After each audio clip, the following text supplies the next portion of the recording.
Oi, gente! Sejam bem-vindos a mais um episódio da Live Brasileiros.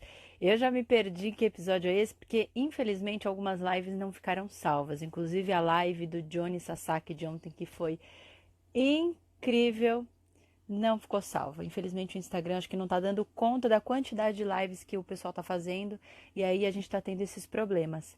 Mas hoje não teremos problema nenhum! Hoje teremos Raquel Riga. Vamos lá, Raquel já está na área. Sejam todos bem-vindos, obrigada por estarem aqui. Raquel! Eba! Estamos aqui. Hoje vai! Hoje vai. Conexão está Eba! ótima. Conexão ok, cabelo tá ok, vou pôr aqui uma luz ok. Tá tudo ok Então, hoje. ai, que maravilha. Então, bem-vinda novamente. Obrigada, Raquel, por aceitar o convite de participar da Live Brasileiros e dividir com a gente um pouquinho da sua história. Obrigada eu estou muito feliz com o convite. Esse projeto tão importante para a gente que você está organizando, comandando. Eu que agradeço por esse espaço e por a gente poder falar sobre isso, né? Que é tão importante. Pois é um momento que a gente está vivendo no mundo com tantas bandeiras levantadas, né? E sem querer entrar nesse mérito de uma ser mais importante que a outra, mas a gente está aqui na nossa bolha, né? No nosso lugar de fala, pelo menos isso a gente pode discutir com propriedade, né? Então vamos lá. Para quem não conhece, a Raquel Riga é atriz, ela é bailarina. E tem uma diferença, né, de bailarina para dançarina, que depois você pode explicar pra gente. Ela faz sapateado, ela faz musical, ela faz muita coisa, gente. Então, começa aí a contar essa história pra gente, Raquel. Pois é, então, Bru, eu comecei como bailarina, danço desde criança, e aí eu me formei em balé clássico, fiz também jazz contemporâneo, sapateado, e aí eu comecei depois trabalhando já como bailarina. E a diferença entre bailarina e dançarina é que bailarina tem a formação clássica, e o dançarino, ele tem a formação de dança de salão. Ele é do samba, do forró, do zouk, da salsa, enfim. Eu também fiz dança de salão com a Vanessa Jardim, uma ótima professora, minha amiga. Mas existe essa diferença entre bailarinos e dançarinos. E aí depois eu comecei a trabalhar com a dança, comecei a dar aulas e depois fiz alguns musicais, trabalhei com eventos corporativos, enfim. E aí agora também sou atriz e estou nesse caminho de atriz. E é isso, assim, um pouquinho de mim.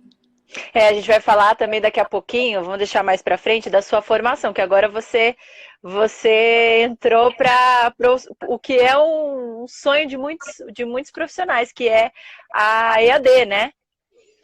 Daqui a pouco vamos Sim, falar isso, da ECA e a DECA. Primeiro, para quem não sabe, na formação do ator, a gente trabalha muito expressão corporal como um todo, né? Mas eu acredito que a dança tenha te ajudado muito na tua carreira, né? Porque, querendo ou não, é um diferencial, assim como o ator que canta também, né? Eu acho que essas coisas que a gente faz paralelo, né, à arte da atuação, só tem a agregar, né? Para um personagem, para uma oportunidade que apareça.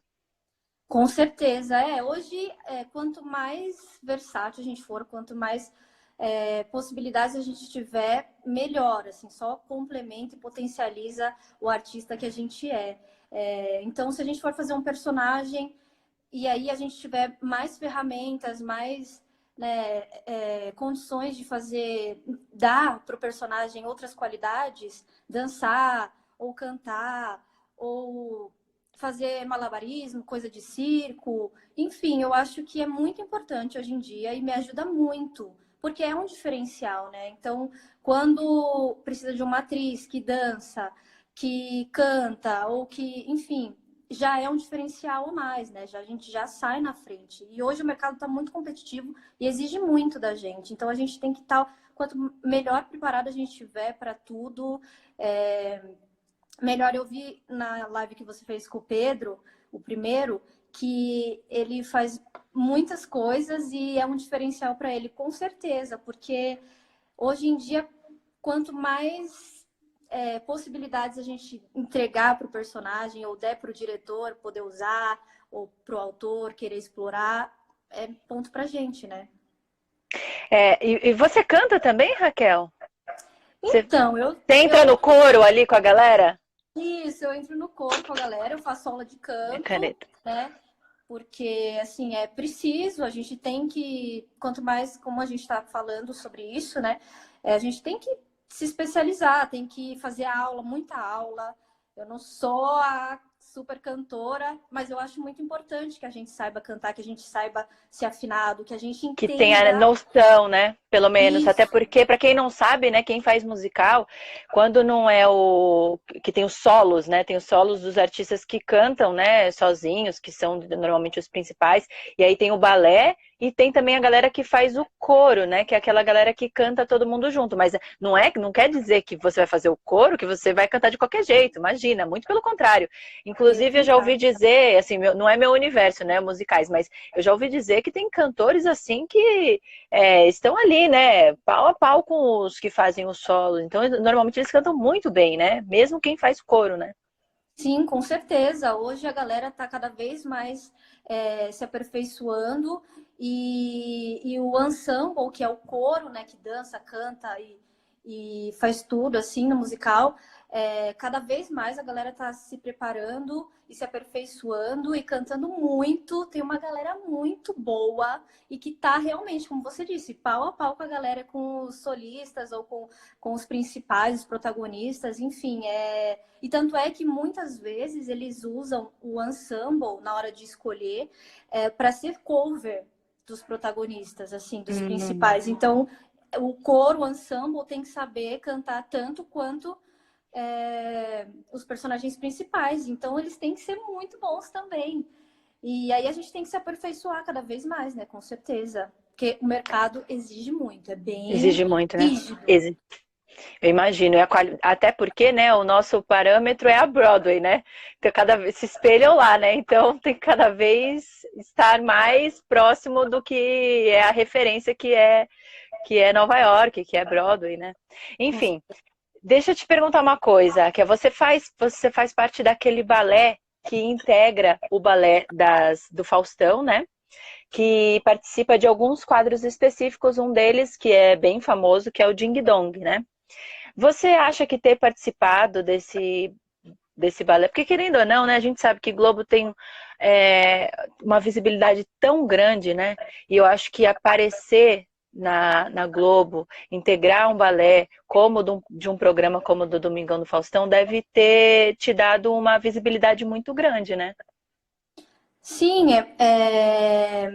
foi interessante você tocar nesse assunto, porque realmente traz uma visibilidade muito grande. Inclusive, muitas meninas procuram, né, querem fazer parte desses quadros, para conseguir essa visibilidade, ter acesso a isso, porque é muito importante, ainda mais hoje em dia que a gente está cada vez mais nas redes sociais e usando essa ferramenta. E aí traz muita, querendo ou não, traz visibilidade, porque é muito forte, né? A gente sabe disso. Então, é muito importante. Foi muito importante, agora não estou mais, mas foi uma fase muito boa para tanto mostrar o meu trabalho, quanto ter essa visibilidade E a e experiência do ao vivo também, né? Que é uma coisa muito louca, né? Uma adrenalina. Acho que é tem que ter essa muito experiência, louca. né? É muito louca porque, assim, você ou vai, é tudo ou nada, né? Ou acontece Não pode ali, errar, né? não pode errar, exatamente. A gente tem um ensaio antes, né? Com tudo pronto, como se fosse na hora, mas na hora não pode errar. E se der algum erro, você tem que tentar consertar ali na hora e não vai voltar. Então, assim, é Eu uma vi um vídeo, adrenalina. eu vi um vídeo muito engraçado hoje de um cara correndo na esteira e ele cai da esteira pra trás, né? Vai rolando pra trás e tem uma mulher bonita passando, aí ele finge que tá fazendo flexão. É tipo isso, né?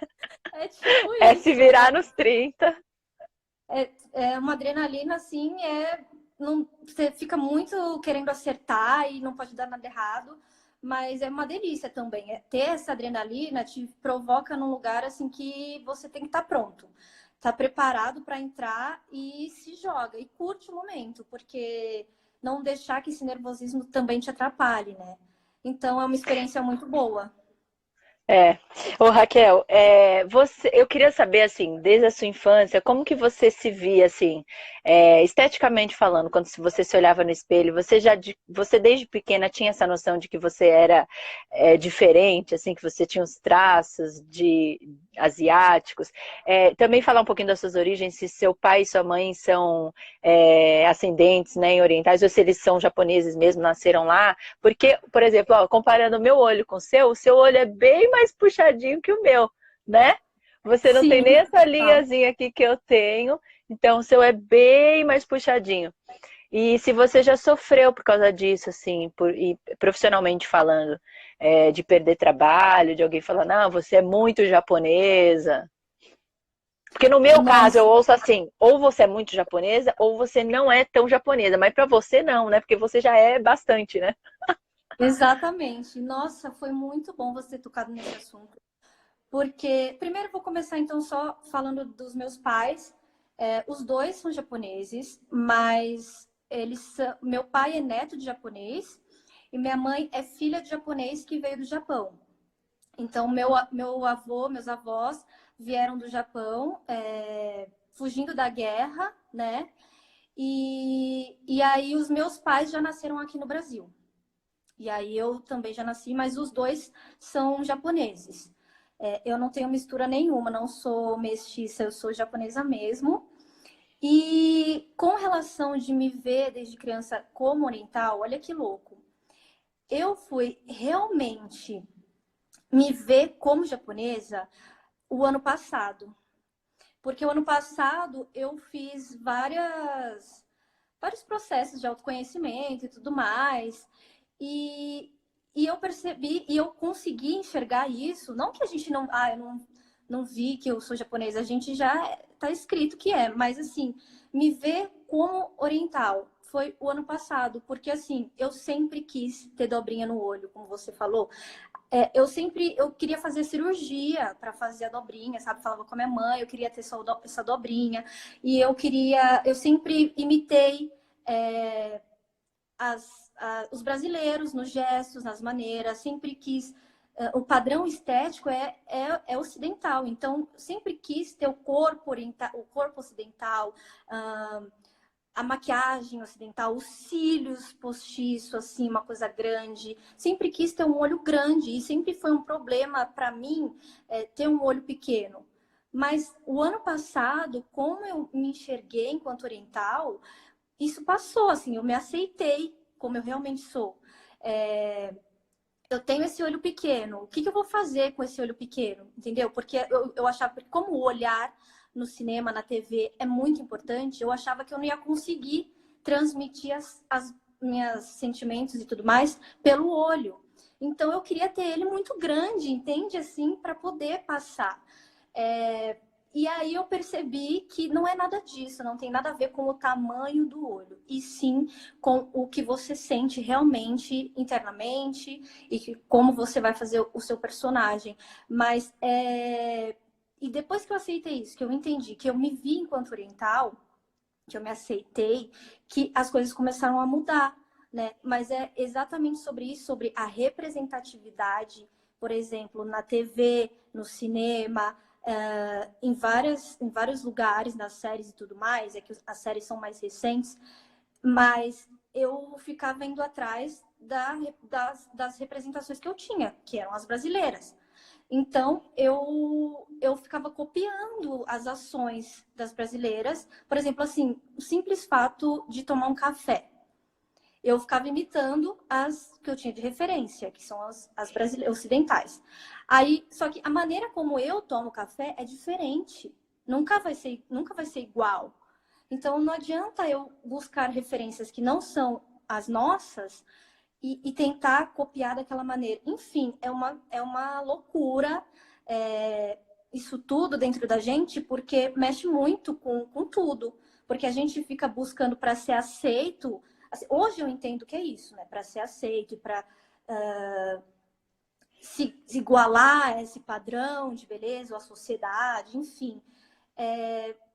E é muito sofrido, é muito dolorido, assim, sabe? A gente vai se por exemplo, queria fazer a cirurgia da dobrinha, e aí a gente vai fazendo vários procedimentos estéticos para poder se igualar a isso, que na verdade a gente está, né, meio que negando a própria origem. E não é isso, como o próprio Jui falou na live dele que eu acompanhei, nós temos que... Não, o Jui não, foi o Léo Wan.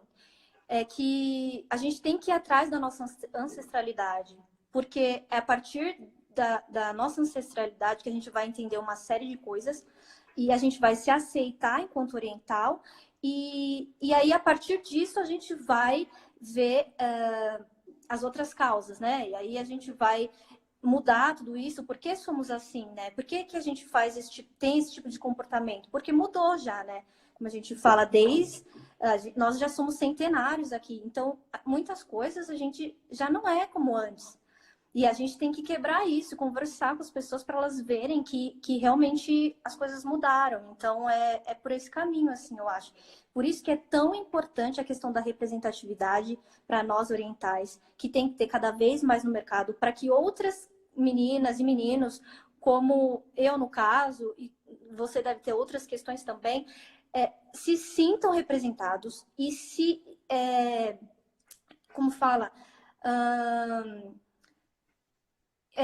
não copiem, mas elas entendem muitas ações que elas têm, muitos sentimentos através de nós, através dos artistas orientais, né? Porque às vezes a gente não sabe explicar certas ações que a gente tem e aí a gente compara, né, com as ações dos ocidentais e às vezes não são iguais, mas têm as nossas características e que também hoje já mudaram porque somos brasileiros, estamos aqui muitos anos, temos influências brasileiras, então assim é uma série de coisas realmente que a gente tem que falar sobre, porque olha que louco, eu fiquei até o ano passado para me aceitar enquanto oriental. Antes eu renegava tudo.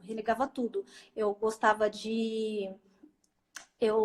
nunca gostei de embalada japa, porque para mim tinha muitos japoneses. Nunca gostei de andar em Eu também não colônia. gostava, eu também não. Peraí, separa que tá parecendo colônia isso aqui, vai pra lá. No Exatamente. colégio eu não gostava, eu não andava com oriental, porque eu achava que se a gente andasse junto ia ficar uma coisa meio colar, é tudo igual, sabe? Aí eu não queria. Também eu só tinha amigo ocidental. Não me aproximava de oriental. Olha que doido, né? Isso tudo Louco. mas isso tudo é um processo, né, que demora, né?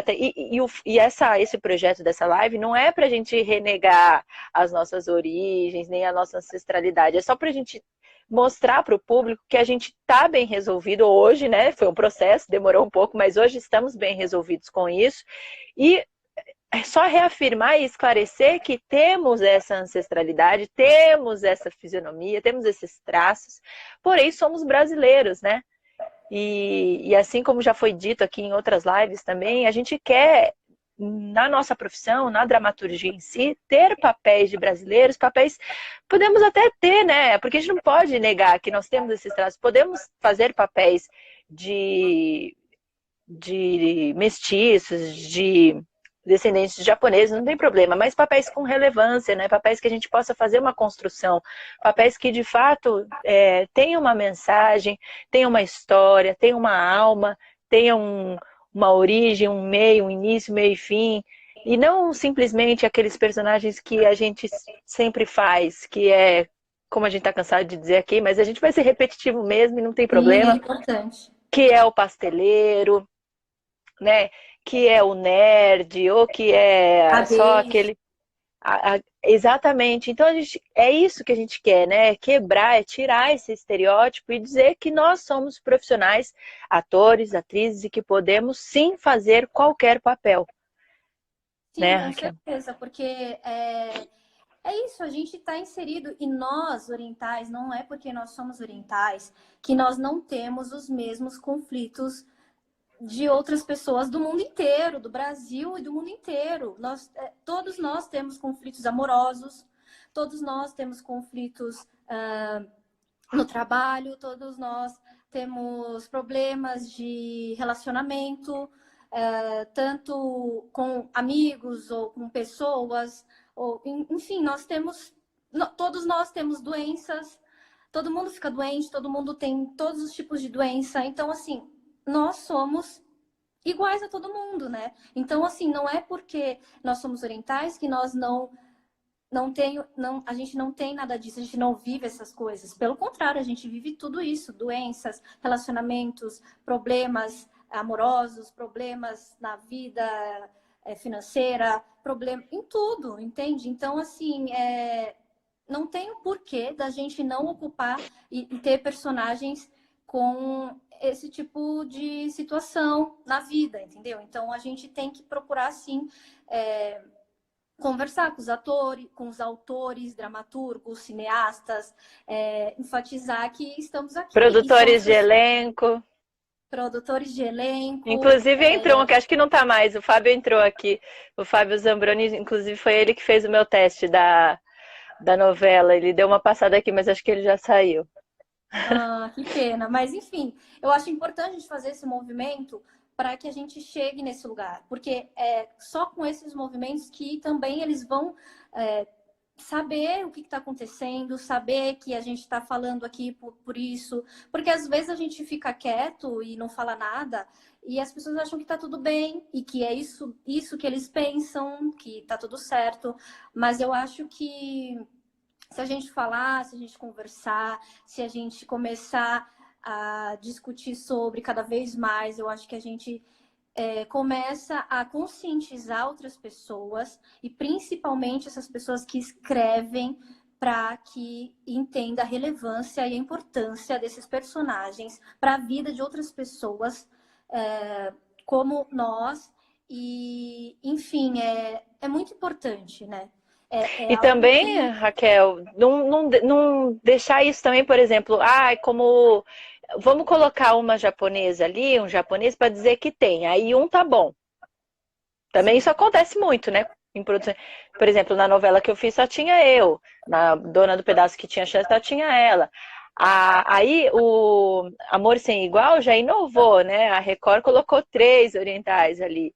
E o legal dessa novela Amor Sem Igual, que é o que o Jui, a Yohama e o Takeshi estão fazendo, que vai continuar depois da pandemia, é que os 3 não têm ligação nenhuma na novela, não são parentes, não são nem só o Jui e o Takeshi que são do mesmo núcleo, que trabalham lá no Mercadão, e a Yohama é de outro núcleo, então eu achei isso muito legal. Porque às vezes quando tem mais de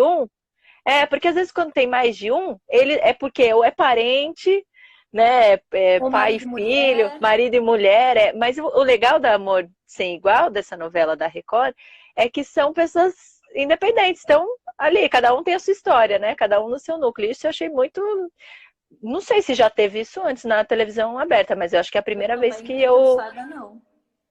isso foi uma coisa interessante. Então, assim, a gente percebe que o olhar, né, a mentalidade das pessoas tá mudando, né? Pelo menos é isso que a gente espera, né? Com certeza. É uma porta que está se abrindo, né? Não só essa, mas é um pontapé, assim, para colocar mais orientais. A gente está começando um movimento... devagarzinho nós estamos e eu estou vendo que o mercado está se abrindo para nós, mas ao mesmo tempo ainda vem com essa série de questões que não busca esses personagens com relevância, né, e com histórias que podem ser diversas histórias e com força e dando uma oportunidade com mais peso para gente. Mas eu acho que já, assim, já está havendo um movimento para que isso aconteça. Como o Jui mesmo falou, a própria a produtora de elenco, gente, esqueci o nome dela. A Cissa. Se você estiver aí, ele sabe. Maravilhosa. Que fez Espectros. Não, foi para um... não, que é... Sim, que é da Aruanas. Que era um personagem que não era oriental, mas ela teve essa mentalidade de pensar nele. Falar assim, por que não, né? Isso. Porque, para quem não sabe aqui, não sei se é todo mundo, né, da área aqui, mas para quem não sabe, quando o produtor de elenco recebe uma demanda, ele tem ali, né, o nome da pessoa, a idade, né, normalmente, e quando o autor deseja que seja uma pessoa preta ou oriental, ele põe. Quando não, ele não põe nada. Só que quando ele não põe nada, aí cabe ao produtor de elenco ter esse start na mente dele e falar assim, por que não? Né? Exatamente. Então é isso, é ter esse start, porque quando não colocam nada, ninguém pensa e nem lembram da gente. Mas só lembram quando coloca específico, né? Então eu achei Uhum. sensacional essa atitude. Gente, eu sei, assim, não tô conseguindo lembrar, mas ela é maravilhosa. É, o nome dela, da produtora. Mas foi incrível essa atitude. Vanessa Veiga. Lembrei. Vanessa Veiga. Vanessa Veiga, maravilhosa, ela ter esse insight de colocar ele no teste, né? Então, assim, é isso. A gente precisa de cada vez mais dessas oportunidades, de a gente poder fazer, ter a oportunidade de fazer o teste, pelo menos, né? Exatamente. Às vezes quando você pode surpreender o diretor, o produtor de elenco pode surpreender o diretor ou o autor, porque às vezes eles não pensaram nisso, mas quando se apresenta o teste, falou, caraca, a fulana, a personagem é ela, pronto. Então, assim, por que não, né? Com certeza, porque às vezes é tanta coisa para o diretor pensar que jamais ele vai lembrar disso, da situação. Então, quando ele vê no teste, ele pode lembrar de várias características do personagem e falar, não, tem tudo a ver com um oriental, um japonês também. E aí pode até potencializar o personagem, né, dependendo do que se trata, e trazer outras questões com mais relevância e peso. Enfim, então eu acho que... Ou simplesmente pelo fato daquele profissional, daquele ator, daquela atriz oriental ter se saído muito bem no teste também, né? Também, Por esse simples fato de ter dado o texto de uma forma diferente de todos os outros, ter acessado um lugar que se destacou e que foi diferente, né? com certeza, é sobre isso também, que às vezes a gente tem talentos incríveis que chega na hora e arrasa, entendeu? Pelo simples fato dele ter sido o melhor do teste, apenas. Então, Apenas, né? apenas. Então é isso. Claro que a gente tem que ter oportunidade. Se não dão oportunidade para a gente, fica impossível da gente conseguir quebrar barreiras, de mostrar o nosso trabalho, de mostrar que a gente pode. Porque eu ouvi muito assim que olha, como você é oriental, você vai ter que ralar muito, ou como você é japonesa, você vai ter que estudar muito mais, porque não tem muitos papéis para você. Então, assim, um professor me falou assim que é difícil, porque, por exemplo, no teatro, Shakespeare, não tem como você fazer os clássicos e tudo mais. Só que tem, entendeu? Lógico que tem, a gente pode sim fazer uma montagem Você sabe que eu Shakespeare já fiz oriental. eu fiz uma nordestina no teatro já? Cara, foi o meu melhor papel no teatro da vida. Lógico, eu tive que fazer uma maquiagem, né, para não um negócio bem. E no teatro você pode exagerar na maquiagem, isso que é o legal, né? Então, assim, dá pra você criar muito, dá pra você fazer muita coisa. Eu assisti um musical um tempo atrás que eram todos atores jovens que faziam todos atores idosos. Uma maquiagem. E ficou perfeito, ficou. Então, assim, no teatro tem tantas possibilidades, a gente tem que parar com esse pensamento pequeno, né? Eu fiz a Macabeia de A Hora da Estrela, de Clarice Lispector. Foi o papel no teatro, foi o papel da minha vida. Então, que Nossa, uma incrível. coisa que eu gostaria de fazer de novo. Então, a gente precisa, na verdade, mudar a mentalidade mesmo, né? E a gente, acho que eles ficam achando, porque o público não vai ser. Gente, o público, ele é muito mais. A gente subestima, eu acho, o público, né? Fica achando, que o público não vai entender, o público vai achar estranho. Gente, tem que parar de subestimar o público. O público, ele é muito mais inteligente do que a gente imagina, né? Haja visto aí também tantas outras coisas que o Twitter, tá? E o Twitter é uma ferramenta muito forte para a gente ver como o telespectador recebe as produções, né? E no Twitter você vê que a galera, cara, curte muito as coisas diferentes, as coisas diversas, as coisas que são mais plurais, que são inovadoras. Então tem que parar de subestimar o telespectador e apostar sim no que é diferente, sair, pensar fora da caixa, né? É pensar diferente, viver essas coisas, parar com esse quadrado que a gente vive de pensamentos, assim, sabe? Eu acho que eles estão falando aqui nas redes que tem uma montagem incrível do Hamlet no Globo da Inglaterra com Ofélia e era oriental.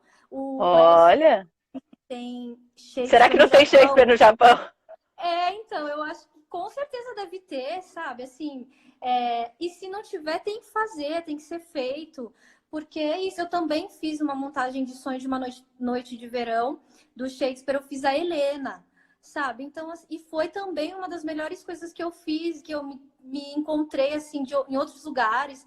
Então, assim, claro que pode. Claro que a gente pode fazer esses personagens, claro que a gente pode fazer uma remontagem, uma releitura, talvez, enfim, tudo é válido, né? E principalmente no teatro que a gente consegue ter essa maquiagem, tudo, essa transformação, assim, mas eu acho que a gente pode fazer tudo. Tem que parar com essa coisa de não tem personagem para você porque você é oriental. Então, não dá para você fazer tal papel. Então, a gente tem que quebrar um pouco isso, né? Parar de pensar muito só de uma maneira e achar que a gente não se encaixa ou não se enquadra em determinadas situações ou personagens. Eu acho que a gente tem que buscar isso cada vez mais e mostrar para as pessoas que a gente pode sim, que a gente consegue. Isso aí. Raquel, agora vamos falar de um assunto sério, um assunto chato. A gente trocou, eu te mandei uma matéria do UOL, né? Essa matéria saiu em janeiro desse ano, que foi um dado, olha que coisa. No ano de 2019, a palavra-chave japonesa foi a palavra mais buscada em sites pornôs por homens. E aí, na matéria, continua, né? Uma matéria muito interessante. Depois eu vou colocar aqui para quem não viu. Eu postei, eu mandei para a Raquel, mandei para outras meninas no dia também. Mas se vocês não conseguiram ver, eu vou repostar depois da live. Elas justificam, né, entre aspas, claro, o porquê dessa fetichização da mulher oriental. Eles dizem assim, que quem nunca ouviu, né, Raquel? Porque o seu perfil é exótico. Porque o seu perfil é exótico. Porque a mulher oriental, ela é submissa. Porque ela é hiperfeminina e até infantilizada. Me dá ânsia de vômito, só de falar isso. Mas isso tem que ser falado, né? A gente tem que tocar nessa ferida, nessa tecla. Isso atrapalha muito as nossas relações interpessoais, nossas relações de trabalho, nossas relações amorosas. E eu acho que isso é uma coisa que tem que ser mudada na raiz do problema. Por que as pessoas têm essa mentalidade? Porque culturalmente, por causa das geixas que lá atrás, né, elas tinham esse perfil de servir o homem, de ser submissa, de ser quieta, de falar baixo, de ser contida, de ser até infantilizada. Isso algumas, não eram todas, né? Em algumas regiões do Japão elas eram assim, em outras já não eram, em outras elas só tinham o serviço mesmo de entreter e de servir, mas como um trabalho mesmo, né? Não como uma coisa sexualizada. Enfim, tomou essa proporção no mundo inteiro e até hoje a gente sente os reflexos disso. E uma prova disso é esse dado que foi coletado do maior site pornô do mundo. A palavra-chave mais buscada foi japonesa. E eu queria saber de você, assim, se isso já te atrapalhou muito, se isso te acontece muito, se você recebe mensagens nas suas redes sociais ou até nas suas relações aí no trabalho ou no lazer, de pessoas que se aproximaram de você na vida por conta disso. E o quanto isso te atrapalhou e te sugou as suas energias, e porque, querendo ou não, isso suga as nossas energias, né? Todo dia eu recebo nos comentários das minhas fotos, ai, que japa linda, ai, que japa maravilhosa. Então, quer dizer, a gente se resume a isso, nada mais importa. Então, a nossa personalidade, o nosso caráter, a nossa índole, quem nós realmente somos, o que nós somos por dentro enquanto pessoas e enquanto mulheres, principalmente, né? Sim, com certeza. Não, assim, eu sempre recebi falas como essa de eu sempre quis ficar com uma japonesa. Eu nunca fiquei com uma japonesa antes. Eu tenho o sonho de ficar com uma japonesa. E eu falava, gente, como assim, né? Que é isso? Da onde vem isso? E já me perguntaram várias vezes se a japonesa tem o órgão sexual na horizontal.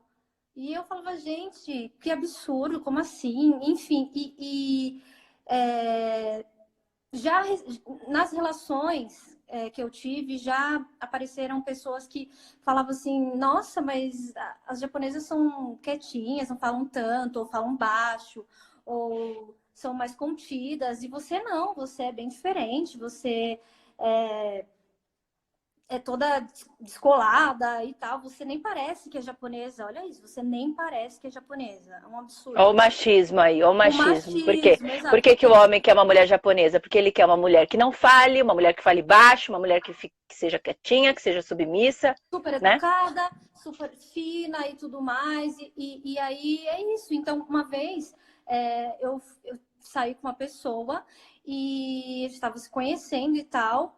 E aí a gente estava no restaurante e começamos a falar sobre um assunto engraçado e tal. Eu dei uma risada alta, assim, tipo. Daí ele ficou super constrangido, tipo, falou. "Shh", tipo, e eu assim, gente, como assim, sabe? E é isso, eu falo, nossa, você é meio japonesa do Paraguai porque você é diferente e tal. Ficou um clima super chato, uma situação super constrangedora, porque daí eu me vi não podendo ser eu mesma, sabe? Daí eu tinha que ficar quietinha, falar de um jeito, ser assim, ser assado, toda num molde, que hoje a gente já não é mais assim, né? Porque todas as pessoas acham que toda japonesa é assim, e não é mais assim. As coisas mudaram, nós já estamos aqui há muitos anos, somos centenários, né? A imigração japonesa já vem de muitos anos, então a gente fala alto, sim. Tem japoneses que falam alto, como que é o meu caso. A gente dá Fala risada, palavrão, manda tomar no fala, cu, essas coisas. fala palavrão, vai para PQP mesmo, para puto que pariu, enfim. É, e aí a gente já tem outra cultura, outras maneiras de se expressar que não aquelas mais e que a gente não vem com essa coisa de não ser submissa. Eu bato muito nessa tecla de que eu estou estudando sobre isso, a cultura oriental, para entender da onde veio tudo isso, porque, para você ter ideia, no começo do século, as mulheres japonesas, elas tinham dois idiomas no Japão, o formal e o informal. E elas só podiam aprender o informal, porque o formal era só para as negociações desde a política até empresarial. Então, elas não podiam comprar uma casa, elas não podiam comprar um carro, elas não podiam comprar nada. Até para E andar na também rua, elas têm que andar um passo atrás dos homens, né? Elas tinham, né, que andar um passo atrás dos homens. sim, total. E também as literaturas eram todas escritas nessa língua formal, então elas não podiam nem ler, nem aprender coisas novas e saber de outras informações, enfim. Então é muito submissa, assim, sabe? Então eu quero aprender sobre tudo isso para poder sair disso, sabe? Porque eu acho que hoje não dá para ser mais assim. Até o Já direito de votar é uma coisa muito recente para as mulheres no Japão, né? Até isso. sim, com certeza. Então, nós que somos de uma geração mais aqui atual, vamos dizer assim, nós temos essa cabeça, sabe? De que não dá mais para a mulher ser submissa, não dá para a mulher ficar tendo que ficar atrás do homem ou escutar, acatar tudo que é dito e ser boazinha e ser educada. E também tem a questão de que as mulheres foram ensinadas para ser essa mulher boazinha e que, que, que seja agradável à mãe, à esposa, e que está sempre bem, e que recebe com um sorriso. E hoje as coisas mudaram, entendeu? E a gente está no Brasil, e a gente teve outra educação, outra cultura, convivemos com outras pessoas também. Então, assim, é por aí, é por esse caminho. A gente tem que sair disso. Não dá mais para a gente ficar sendo rotulada como isso, porque nós já não somos mais assim. Somos independentes, sabemos aonde a gente quer chegar, os nossos sonhos, nossos objetivos, então a gente briga por esse espaço, nós somos porta-voz disso. Eu acho muito importante, por isso que é tão importante esse trabalho que você está fazendo, porque a gente sempre fica também num lugar mais quieto, mais sem reivindicar os nossos direitos, aquilo que a gente quer. Então, agora com esse movimento e a gente se unindo e a gente falando cada vez mais sobre isso, a gente começa a abrir um canal também para as pessoas saberem e para aumentar o nosso espaço cada vez mais. Até ouvi alguém, acho que foi o Léo que disse, né? Comentou, porque a nossa classe de artistas orientais ela é meio desunida, né? E eu até falei para ele, né, que talvez isso se deva ao fato de, primeiro, um fator cultural, né, porque dentro dessa etnia oriental nós temos aí várias nacionalidades, né, coreanos, chineses, taiwaneses, japoneses, e culturalmente esses países tiveram suas divergências, seus problemas históricos, políticos, e eu acho que isso reflete na nossa vida até hoje. E também a questão do mercado de trabalho, que o mercado de trabalho é tão escasso para a gente que a gente acaba virando o inimigo, o concorrente direto um do outro, e a gente acaba se afastando por conta disso. Mas eu acho que o caminho é justamente o contrário. Eu acho que juntos nós seremos mais ouvidos, juntos nós chamaremos mais atenção, juntos nossa voz vai ser mais alta. Então, acho que esse é o caminho mais certo nesse momento. E é um momento muito importante, porque agora nessa época de streamings, né, que estão tão fortes, eu sempre falo, a minha esperança, enquanto atriz, é a minha carreira no streaming. São os filmes, são as séries, é a Netflix, é a Globoplay, é a Amazon Prime. Óbvio que eu também quero fazer TV aberta, a gente quer fazer novela, a gente quer fazer também muitas coisas na TV aberta, mas eu, olhando agora para o mercado como está, o cenário como está agora, eu vejo muito mais possibilidades nas plataformas de streaming do que na TV aberta para a gente, pelo menos. Uhum. Enfim. Ô, Raquel, vamos falar de uma coisa muito feliz, que foi a sua entrada, né, na Escola de Arte Dramática, na EAD USP. Agora você é um bichinho da USP. Conta pra Uspiana, né? gente, Como dizem. Uspiana. Conta como foi isso pra gente, se você já tinha essa vontade há muito tempo, se foi do nada, e como é que foi o processo de entrar, porque eu sei que você passa por uma banca, não é uma coisa muito fácil, né? Entrar na USP não é fácil, eu acho que em qualquer área. Sim, com certeza. Então, gente, foi algo que eu não esperava, né? Um acontecimento que eu fiquei muito, muito feliz de ter entrado, mas eu nunca pensei em entrar na USP. Eu sempre fiz outros cursos, né, de teatro e tal, mas eu via a USP como algo muito distante. E aí, o ano passado, eu já estava nessa busca, né, como eu falei, do autoconhecimento e tudo mais, e nessa busca de explorar o meu lado atriz. Então, o meu namorado, o Vinícius, ele falou que conversou com um amigo dele e decidiu prestar, porque também estava querendo estudar e tudo mais. E aí eu pensei, gente, por que eu também não, né? E aí me bateu essa vontade de querer também prestar, de querer mergulhar de cabeça nesse estudo, que é algo que eu quero para minha vida inteira. Então, eu falei, o melhor momento para fazer isso é agora, ainda mais na USP. E aí, quando a gente fez a inscrição, aí virou um objetivo de vida. Virou algo que... Agora que eu comecei, eu vou até o fim, não aceito perder. A gente vai mergulhar profundamente nisso e vamos até o fim. E aí a gente... são 3 fases o processo. A primeira fase, você tem que apresentar uma cena de livre escolha na banca. Uma banca de 2 professores. E aí são várias salas, né? E cada uma tem 2 professores e vão passando... Monólogo ou você pode levar alguém para fazer? Você pode escolher um monólogo ou você pode levar alguém para fazer com você. E aí eu fiz um monólogo. E aí eu tive que... Falei, o que eu vou fazer? Por onde eu vou? O que eu faço? Não tinha a menor ideia. E aí meu namorado, conversando com ele, a gente chegou à conclusão, ele falou assim, por que você não faz algum texto oriental? E aí eu falei, incrível, tem tudo a ver, eu preciso ir atrás de textos orientais, porque até então eu não conhecia nenhum. Olha que louco. Porque a gente não tem tanto acesso, enfim. E aí eu fui atrás e descobri dois autores incríveis, que é o Yukio Mishima e o Yasunari Kawabata, inclusive o Kawabata ganhou o prêmio Nobel também de literatura. São dois escritores maravilhosos, já faleceram, mas assim, tem textos maravilhosos. E aí eu encontrei um texto que chama Hanako. Vixe, agora eu perdi o nome do texto. Olha que ótimo, porque é um nome japonês. Depois posta pra gente, pra dar dica Isso, desses textos, que é legal a boa. gente ler também. Sim, com certeza. E aí, eu escolhi o texto da Hanako, que era o nome da personagem. Fiz uma adaptação, porque eu precisei fazer, que senão não ia dar para entender direito. E aí eu fiz com um jornal oriental, um jornal japonês, aliás, um leque japonês, e tinha mais... e uns grampos que eu ia fazer no coque.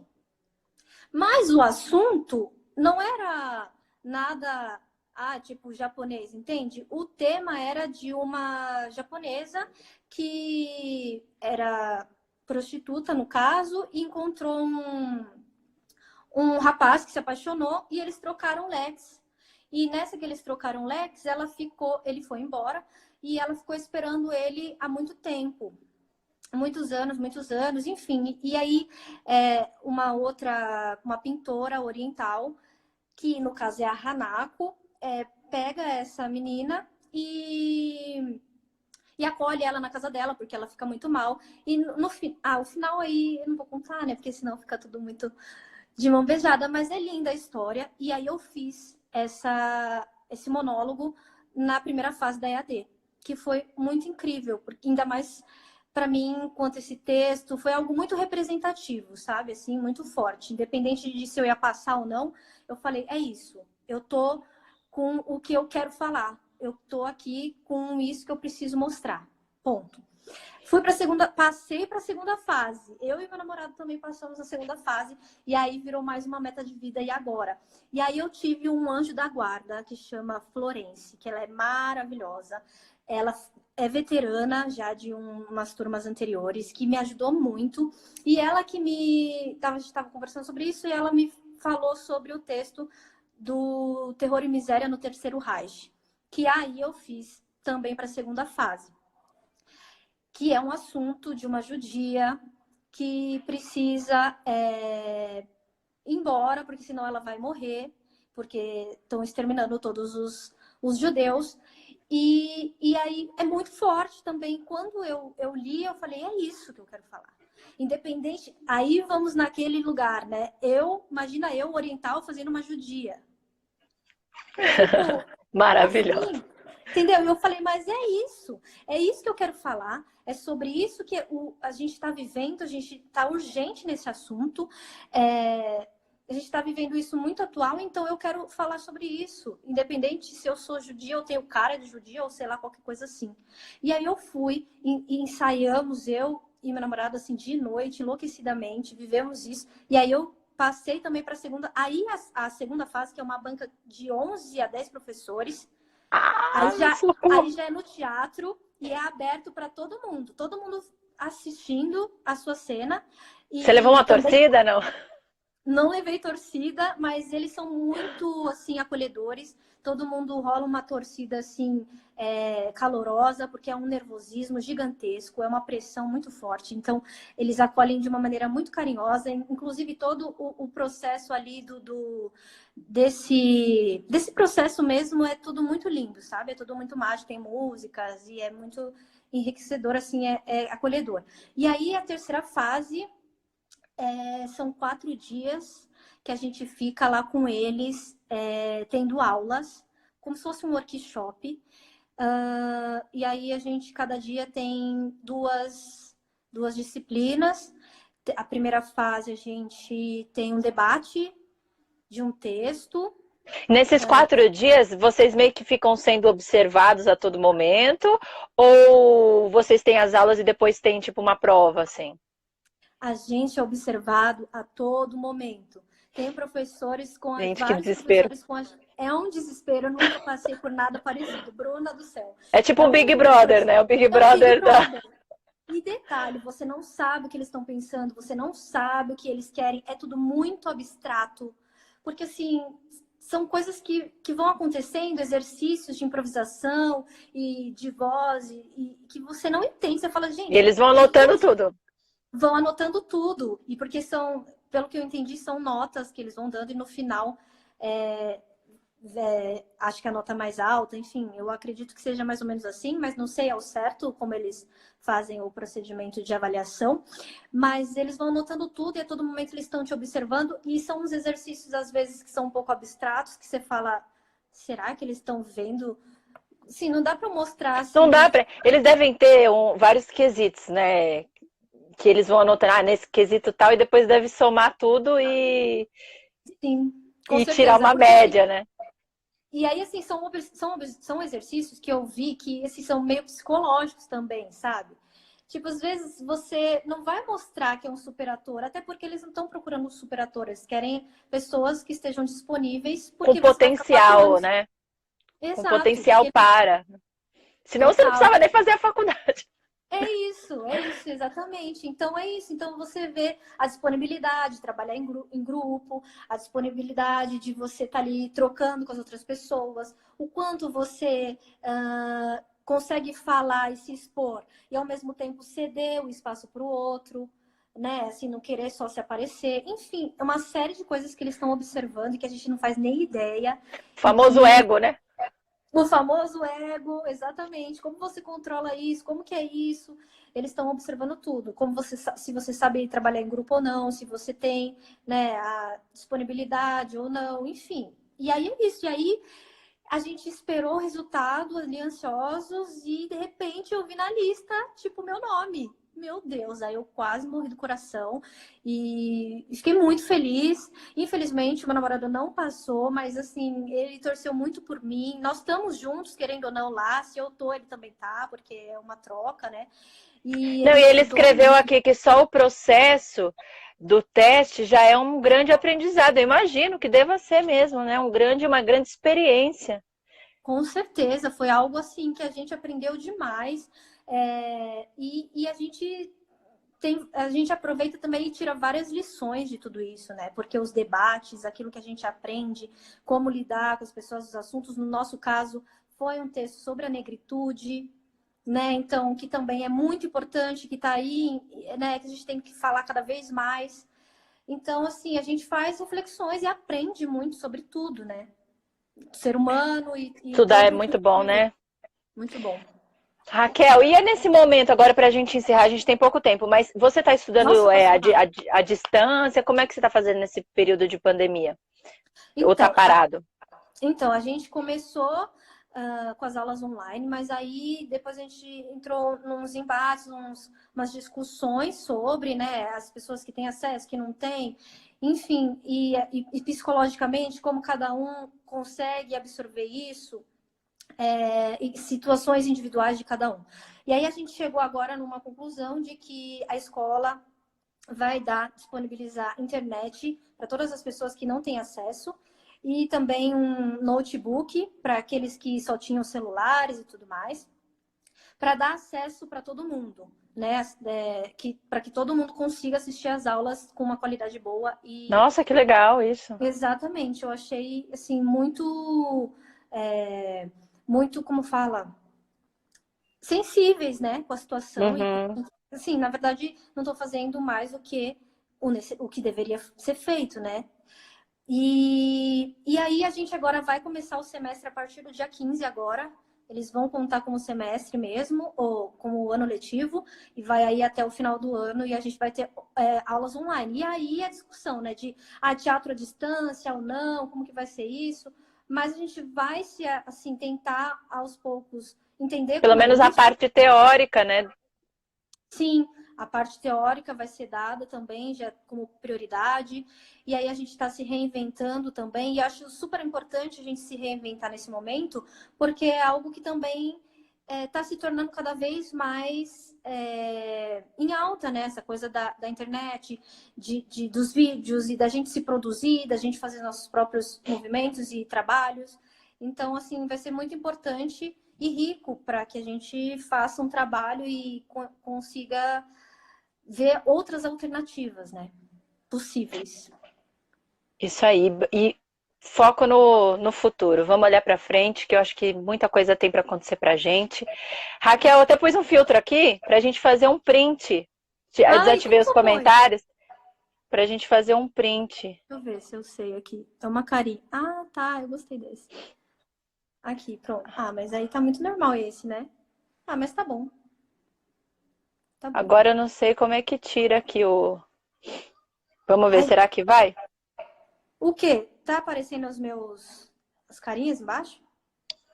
As Aqui, pronto. minhas estão na tela. Agora eu não sei como É é que. só você Ah, aperta o quê? Comentário? aperta na bolinha de novo. Ah, verdade. Vamos lá, então. Vamos fazer uma pose aí para nossa Tá. capa do vídeo do GTV. Tá. 2, 3 e. Tchan! Foi! Aê! Raquel, muito, muito, muito, muito obrigada por ter topado participar.